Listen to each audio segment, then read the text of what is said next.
But all right, we're kind of thick in the episode. What time is it? Ask your aunties.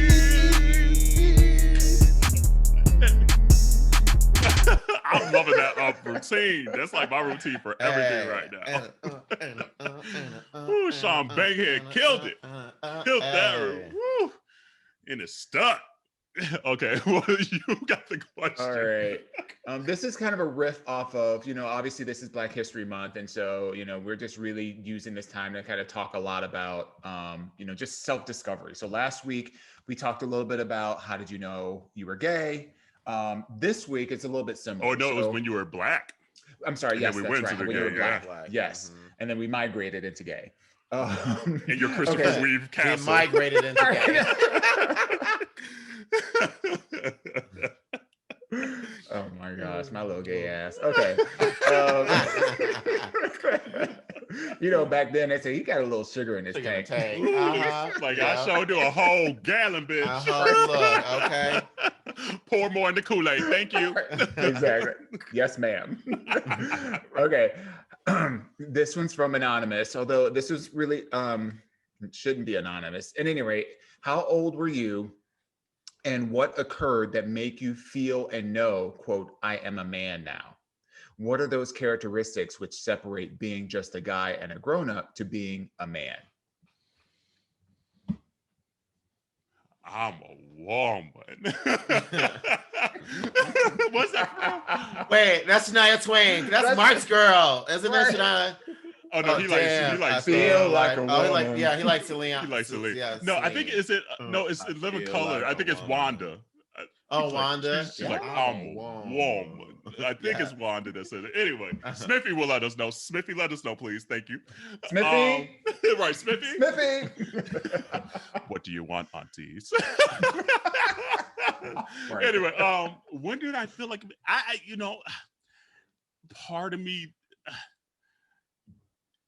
part of me for this kind of question, like I don't like the when did you feel like a man, because I feel like there's so much almost negative connotation behind it sometimes, like the toxic part of it where my mind kind of immediately goes.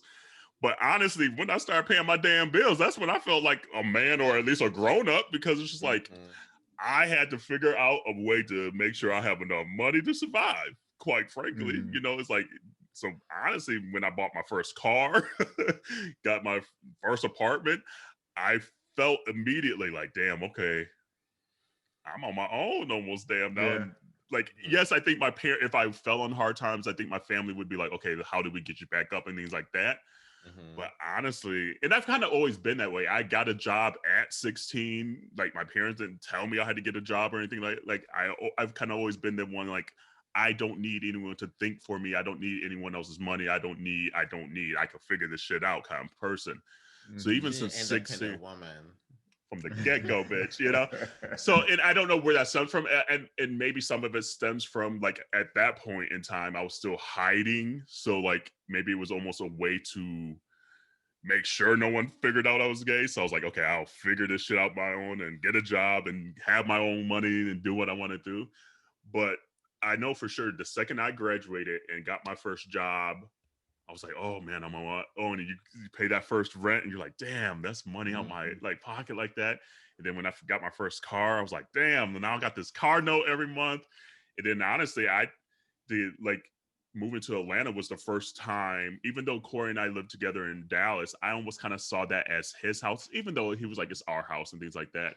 It wasn't until Atlanta that we both signed on this damn mortgage deed at the same time and shit like that. And that was another moment where I'm like, woo, I gotta keep this shit up because this mortgage gonna be there, Right, so I kind of almost see this whatever grown up and being a man moment in kind of that lens of shit of sadly bills.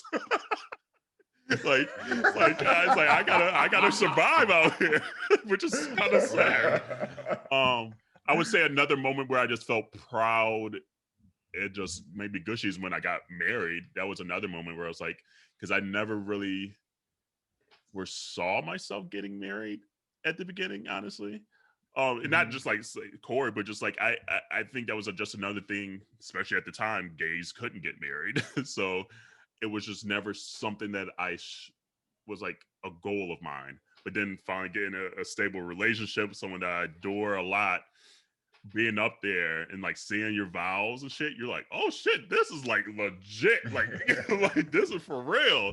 And that was probably like another moment where I felt, ooh, I'm a grown up now. This is bizarre. But day in, day out, I still feel like I'm like 17. Yeah. Yeah. What about you? I mean, real talk. I still pretty much live paycheck to paycheck, and mostly because where I live, the cost of living is so much more than the amount of money that I bring home. You know, that. so with me living paycheck to paycheck, like I feel like I don't always feel like I've truly made it. You know, like I feel like I'm one call away sometimes to want to be like, Mom, you know, I need some groceries, you know, or like, you know, something. But the truth of the fact is I've never been that person for my parents. I never had to go to them for anything. I still always figured it out because they've just instilled in me that, you know, that desire to fight and succeed on my own 2 feet. And I mean, being homeless at a point in time and, you know, being from Gary and from north side of Minneapolis, like coming from the hood and the struggle, like you learn how to fight and you learn how to survive. So a lot of that, you know, have just instilled in me. But honestly, I would say this Peloton is probably the only thing in my life that I spent that was like a good chunk of money. Other than that, I mean, I didn't have a credit card until 2 years, a year and a half ago. Like I've never bought a car. Great. You know, I have never like owned a house or a condo. Like, yes, I've had rent, you know, and I've had a cell phone bill and stuff like that, but I've never had a big purchase. And this Peloton is the first thing that I've ever had that I was just like, this is thousands of dollars, but it's something I want, and I'm going to do what I need to do to make it happen. Yeah. You know, so honestly, it's probably was in the last like year, you know, or so that I feel like I can kind of take those risks or feel like, yeah, you know, but that's also because, you know, like Dawon, like you said, like teaching us how like to bet on yourself, you know, like that was one of the things like I really took from you last year that I really wanted to invest in this year, and encouraged me to feel like I can do that, you know. So it took to like having people like you all in my life to see succeeding, because where I come from, you don't see a lot of Black folks succeeding. You see them still living in generational curses based off the redlining and the racism and just how the system is set up against us. So that for so long, that was the only examples I knew of. So it wasn't until growing up and meeting you all, meeting our group, Kerel, that we also, you know, we hang out with, and seeing men of color thrive was great. Because I don't know about y'all, but so many, like, most of the success stories in my family come from the women. You don't see a lot of men going in college and getting their degrees and having their own business and stuff like that. Like, they're making it work. That, you know, the street struggle that you were taught is just a life lesson that they live for the rest of their life, you know.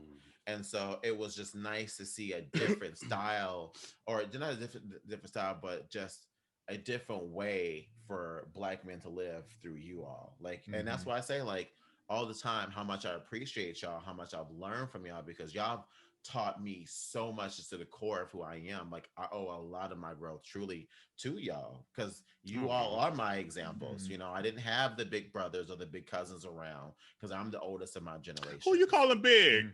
You know, I know, bitch, me. Right? Did you see my IG story today? When it's up and it's up, I was scrolling. That was funny. But yeah, what about you, honestly, Dawon? yeah, that's for me. I was thinking about this as you guys were talking. I think there were two moments in my life that made me feel like I stepped into the next level of me, and they were both on the heels of breakups, which was interesting, because I was thinking like, oh wow, you know, when I bought my first condo, that was like a big thing. But you know, I was like in my like mid to late 20s or whatever, and you know, had a really good career and, you know, like all that stuff. But like everything felt, I just feel like my 20s, I was just doing a lot of exploring, you know, seeing what's possible or whatever. And it wasn't until my 30s that I felt like, especially like my mid 30s, where I felt like, you know, I'm clearer about who I am. Cause like, you know, I understand the problematicness with, you know, like what is being a man like, because, you know, there's a lot of like stuff that's attached to that. But what I'm reading into it is, you know, when did you come into your own? Because there's one thing of being of age where you can do shit, you know, and that was like after my first breakup with my first long-term boyfriend, Brett, lived in Columbus or whatever.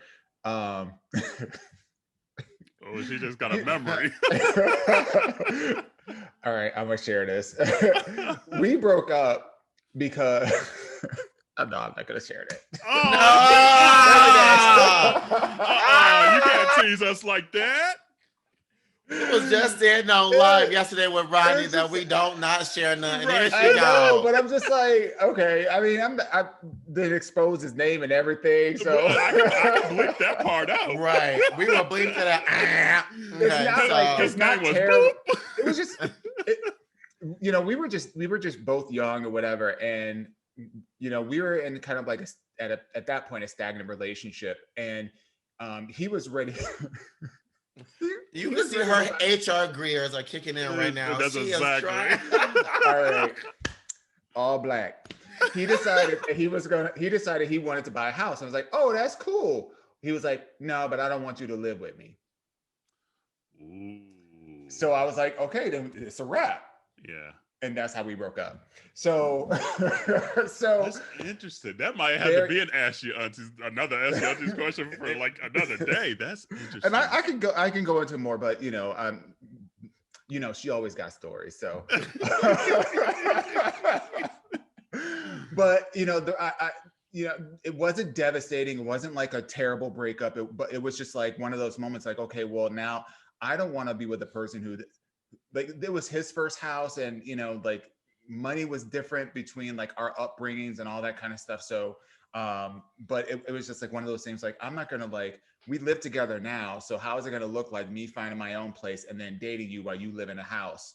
Like that didn't make sense to me even at that age. And I was like 24, 25, I think, or whatever. So then I got my first apartment, but that was my first apartment by myself. I lived with other people, you know, in college and, you know, after college or whatever, and with, you know, with him, but that was my first time getting a place for myself. And it was like, oh, that's cool. You know, I found it by myself. I signed the lease by myself. It was like, you know, I was stepping into it, but everything at that point was still about like, it almost kind of felt like play, you know, like I'm acting like an adult, you know, I got my bills. Yeah. I got my little, I think I had a Ford Stanza or Ford Fiesta or some little Ford car. Tempo, that's what it was. I had a Ford Tempo back at the time or whatever. So, you know, I had these little things, but I still felt like I was just like carving my way. Fast forward, when I moved to Chicago, I was in another long-term relationship. We were together for 7 years, and we ended up breaking up. And of course, we lived together. And that was a pretty rough emotional breakup because that was like, there was like love there. And then I got my place in Chicago, and I felt like that moment, like I took almost a whole year to like grieve the relationship. I didn't date anybody. All my friends like, oh girl, you single now, you can do this, you can do that. And I'm like, and it was all through summer and everybody was hooking up and doing stuff. And here I was, Chicago summer girl. Woo! Girl, oh, I mean, you know, Rashad knows because she was right there with me. Hey, Rashad. That was, and she looking like a whole snack on line. Come on, chocolate gum drop. I had to double check, and I was like, "Oh, I know her." Right. I said, "Let me get my mind right," because But that was a rough emotional summer, and the reason I pinpoint those is because, again, I was in my mid 30s. I had experienced what I would call like some real love, and that was a tough breakup for me. But when I moved into my place and I kind of relegated almost that whole year after that breakup, to just grieve it, heal from it, figure out what I want. Before I even started dating, I didn't hook up with anybody or anything. I really felt like I found a place that I wanted. Like Yeah. all the grown things that you think about, like I had to think about what is the lifestyle that I want to have? You know, how do I want to spend time with my friends? You know, what do I want to do, you know, with my family? What do I want to do with like all those things started happening at that time. And I feel like that was the moment where I felt like, okay, she grown. Because now she knows what she wants. She had real love, you know, she had like all these kind of like things and has, you know, has lost some things and learned from that. And that just shaped like my point of view. And since then, it's just been like, I'm luxuriating in my grownness, you know? And you find like you're accountable of yourself, you 100. know? That's like the 100. moments where you're just like, man, like if I don't take care of myself, it is, trust me, it's still a journey. There's still moments where you're like, okay, I got to learn some more lessons and do better. But there's just certain moments where I think being like having your first apartment or buying your first car and things like that is like the underlying foundation is I am accountable for me and what I'm doing, you know? And either I'm going to make it a good choice or I'm going to make it a bad choice, but at least I'm going to learn some lessons in the midst of it too. And I think that's where a lot of it stems from, is like the accountability of oneself. Those are the moments that are almost the markers. That's interesting. Yeah. That's a good question. That's a good question. Thank you, Anonymous, for that. And we're gonna save that the other one part of the juicy part of your story for another Ask Your question. What do you do when someone that say, no, you can't move your ass into this house? So send your Ask Your Auntie questions at aya@minorityareport.com or DM us. We need some new ones. It's 2021. We want your juicy gossip, your juicy shit. You know, we've gotten a couple here. What you dealing come with? Come on. Maybe have we scared them to think they're This like, damn, they really going that boring. I know. That's what I'm like, trying to figure out. I see y'all IGs. We're a year in. Y'all ain't at the crib anymore. I can see it. Look, I've been added to a couple of close friends, and I'm like, I got questions. So that part. So come on, send them our way.